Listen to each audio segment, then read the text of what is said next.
For this video we're installing our vinyl wrap for the center console, so this complements the dash wrap, the door control wrap and the steering wheel wrap. So I'll flash up some photos of those now. But here's what you get in the center console kit. So you get obviously a squeegee, a cleaning wipe, and then you get a 4-piece set. So if I turn it around to kind of show where it goes, these 3 panels obviously sit on the top, and then we also include one that covers the cup holder as well. So a couple of tips before we start. One, obviously we want to make sure the target area is clean. If you're using one of the textured vinyls like this one, the carbon fibers or the matrix black, you don't have to be quite as diligent, but if you're using the matte black or satin white, the smoother vinyls, be sure to get kind of every bit of dust and grub off of the center console. Second thing is, fortunately it's actually pretty cool here today, but if you're installing it when it's warm, obviously have your air on inside, but also it helps to just throw this in the freezer for 10 or 15 minutes before you do the install and take it out at the very last minute. So get your surface prep done, everything else, and then go ahead and take it out the freezer. It prevents it from being too tacky, the contact adhesive on the back, and it also makes it a little bit more rigid as well. So when you're sort of floating it over the surface, as you'll see me do, just makes it a bit easier. Okay, with that said, we're going to get started.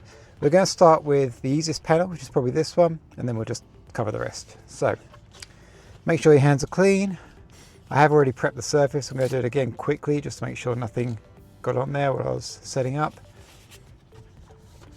Obviously pay attention, especially if your car's had a lot of use, to the areas around the little handles to make sure there's nothing accumulated there.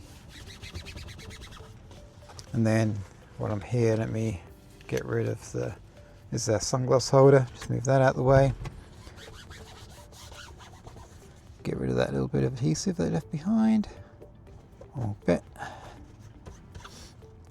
And then inside we have our retractable charger here, so I'm going to move that out of the way because we wrap the vinyl around the edge, but we'll get to that in a second. Okay, let's get started with this first piece. So we intentionally use just one piece to cut the vinyl so the pattern is consistent throughout, so it looks less like vinyl and more like, in this case, carbon fiber. So I'm just going to peel this back, and then I'm going to look over it as best I can, but obviously I've got cameras right over the top, so you'll be more over the top of this than I'm going to be. But as you can see, you can kind of just drag it, float it to the position wherever you need it. So I'm going to butt it up against the aluminum handle, and then I'm looking on the left and right side to make sure it's centered correctly. I'm just going to put a little bit of pressure there just so I can get my fingers out of the way. So look along here, looks good. Make sure this is even on both sides, which it is, in which case I'll find my squeegee and I'm holding this in place so this door slides obviously. So let's get this center bit down first. Depending on which vinyl you use, it's sometimes easier to see where you've got air bubbles trapped or anything, but this is 3M 2080, it's a superior vinyl. It has air release technology, which means there's an etch in the adhesive on the back. So the air will always come out, you just have to be diligent with your actual squeegeeing. So now we've got the flat surface done, we're going to just come over here and just tuck these edges in, like so. It's a full wrap, so when it's on, the entire piece is covered. Let's do this side as well, like so. And then this back edge, because this slides back and tucks under, I'm going to sort of pull it forward just a tad, just to kind of open up a gap, such as it is. And then we're just going to use, again, the squeegee, just to tuck that back there. And then with this piece in particular, it's important to make sure that it's kind of clearing this. So, just do a quick test run. That's obviously great. Okay, now we're going to do this piece.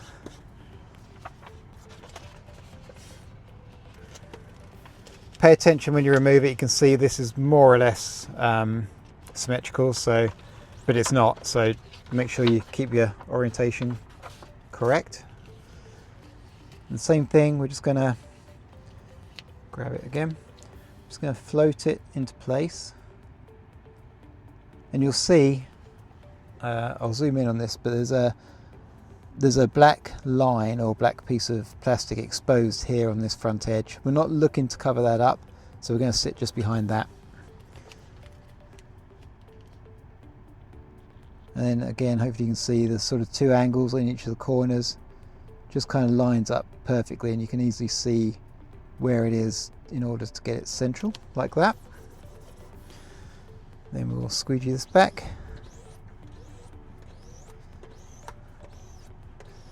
So when you're squeegeeing, go north-south and then east-west. That way you just make sure you sort of tackle all of any potential areas where the air will get trapped. And then same thing, we're just going to tuck these edges down. We have a little bit more of an overlap on this because you can see more of it, so feel free to pull on the edge of the trim just a little bit if it's getting caught on that, just to help it along, like that. Same over here. The very worst that can happen is you push on this too much and it just unclips, but it just snaps right back on too, so don't be shy about that.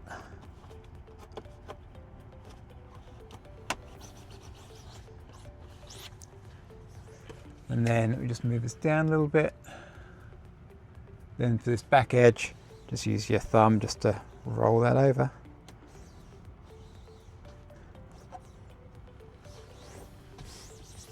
Okay, looking good. Now we're going to go on to the front section.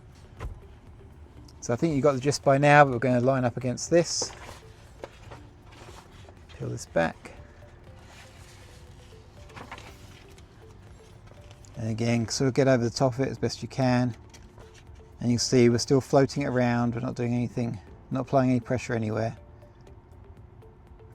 I'm looking left and right to make sure it's central, and then just laying it down.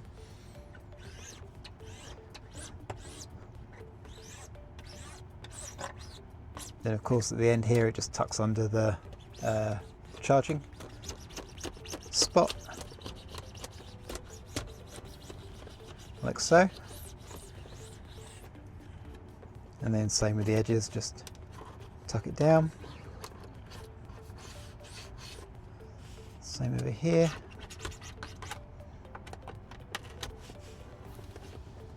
I'm kind of putting the door towards me a little bit just to open up that gap over that side, just while we're squeegeeing the vinyl down.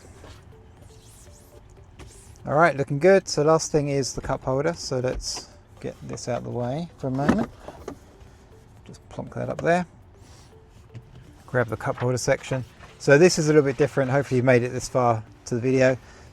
It goes this way, so the little sort of dog legs or whatever at the bottom here, because they tuck under there. And then there's this carrier sheet over the top to maintain the shape of the piece of vinyl while we get it positioned. If we didn't have this, then it would just sort of collapse on itself and just be difficult to install. So just going to peel this back, trying to touch more of the contact sheet rather than the vinyl. And then, as always, kind of trying to look down, make sure, yeah, the camera's getting it. So just looking to sort of tuck this in here. Probably getting some reflection off the camera as well, off the contact sheet, but just kind of nudging that into place on this top edge. So I'm looking sort of around here. That all looks good. That all looks good too. So I'm going to apply a bit of pressure there. And then kind of come down the side here.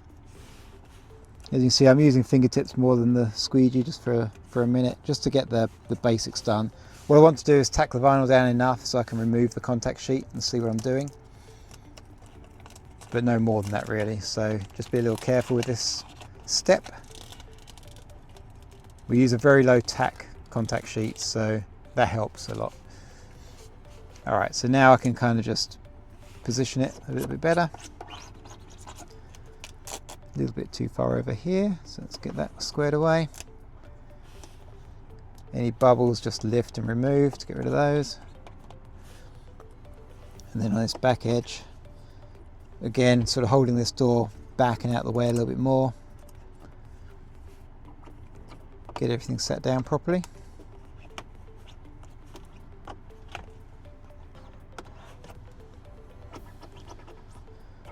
Whenever I'm doing these videos, I always wonder if I leave a glaringly obvious bubble or something that's so obvious on the camera but it's not obvious to me, so hopefully I'm not.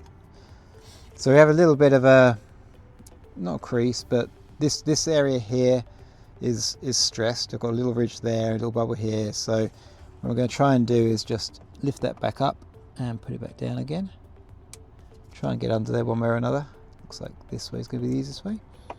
There we go. So just lift that corner up and place it back down again. And then same over here, just sort of chasing it around. This is always going to be the most awkward piece, so that's why we save it for last, because by now you've hopefully got your eye in a little bit and your technique down. Just roll these bits over, and then this front edge just rolls over here.